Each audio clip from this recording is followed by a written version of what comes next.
जी ma'am, मैं अभी रिंकी से बात करके आपको बताती हूँ। अरे रिंकी बेटा, तुम्हारी मैम का फोन था। वो कह रही हैं कि तुम पढ़ाई पर बिल्कुल ध्यान नहीं दे रही हो। मम्मी, मुझे ऑनलाइन पढ़ाई नहीं करनी, मुझे समझ में नहीं आती। बेटा, जब तुम्हारे टीचर्स इतनी मेहनत कर रहे हैं तो थोड़ी कोशिश तुम्हें भी करनी चाहिए। मम्मी, मुझे पता है, मुझे समझ नहीं आएगा। अरे बेटा, तुम तो मान ही बैठी हो कि तुम ऑनलाइन नहीं पढ़ सकती। चलो, आज मैं तुम्हें एक कहानी सुनाती हूँ। अरे वाह, कहानी कहानी सुनना तो मुझे बहुत अच्छा लगता है। तो सुनो। एक राजा था। उसका एक छोटा सा राज्य था, पर वो अपने राज्य में अपनी प्रजा के साथ बहुत खुश था। एक दिन राजा को पता चला कि पड़ोस का राजा उसके राज्य पर हमला करने वाला है। यह सुनकर वह थोड़ा परेशान हो गया।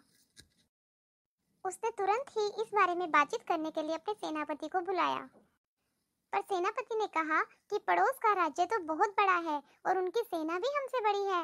हम इस युद्ध में अवश्य ही हार जाएंगे, इसलिए हमें यहाँ से भाग जाना चाहिए।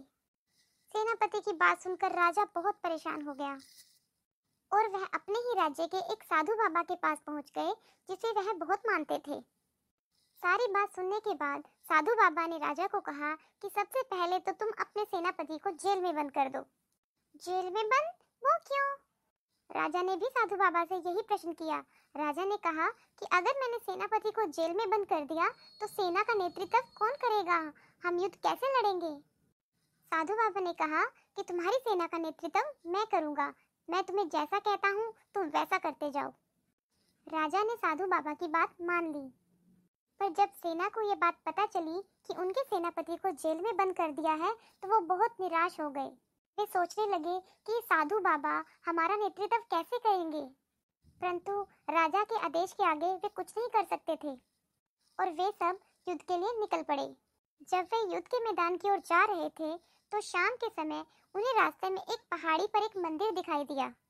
साधु बाबा ने सैनिकों को कहा कि तुम सब यहीं रुको, मैं मंदिर में जाकर भगवान से पूछ कर आता हूँ कि क्या इस युद्ध में हम जीतेंगे या हारेंगे।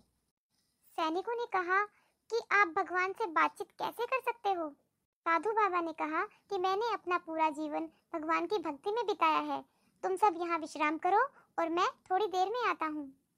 थोड़ी देर बाद जब साधु बाबा नीचे आए तो सैनिकों ने उनसे पूछा कि भगवान ने क्या कहा, हम हारेंगे या जीतेंगे? साधु बाबा ने कहा कि भगवान ने कहा है कि अगर रात के समय मंदिर में उजाला दिखाई दे तो समझ जाना कि तुम्हारी जीत होगी, और अगर उजाला नहीं हुआ तो तुम हार जाओगे। और साधु बाबा और सैनिक उस पहाड़ी के नीचे ही विश्राम करने लगे। जैसे ही अंधेरा होना शुरू हुआ, सभी सैनिकों की नजर मंदिर की ओर गई और वो ये देखकर हैरान हो गए कि मंदिर में उजाला हो गया था। सभी सैनिक खुशी से चिल्ला उठे, उजाला हो गया, अब हम युद्ध में जरूर जीतेंगे, हमारी विजय होगी। साधु बाबा यह देखकर बहुत खुश हुए और अगली सुबह साधु बाबा ने सैनिकों को बहुत ही उत्साह के साथ युद्ध लड़ने के लिए तैयार कर दिया। युद्ध शुरू हो गया और कई दिनों तक चला, पर साधु बाबा की सेना के जोश के आगे उस बड़ी सेना की एक न चली और बड़ी सेना हार गई। साधु बाबा और सैनिक खुशी खुशी वापस आ रहे थे। सैनिकों ने साधु बाबा से कहा कि क्या आप अपने भगवान को धन्यवाद करने नहीं जाएंगे? साधु बाबा ने कहा, नहीं, क्योंकि मेरी भगवान से कोई बातचीत हुई ही नहीं थी।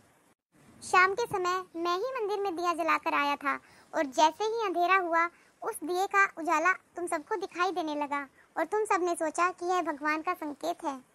सैनिक बहुत हैरान होकर साधु बाबा की ओर देखने लगे। साधु बाबा ने उन्हें समझाया कि तुम सबने अपने मन में पहले ही हार मान ली थी और तुम्हारे मन से इस हार का डर निकालने के लिए ही मैंने यह झूठ बोला था, क्योंकि मन के हारे हार है, मन के जीते जीत। हम अपने मन में जैसा सोचते हैं वैसा ही होता है। और इसके बाद साधु बाबा अपने मंदिर वापस चले गए। तो चिंकी बेटा, इस कहानी से आपको कुछ समझ आया? हाँ मम्मी, मैं समझ गई कि मुझे भी ऑनलाइन पढ़ाई से इतना डरना नहीं चाहिए, मुझे कोशिश जरूर करनी चाहिए। शाबाश बेटा।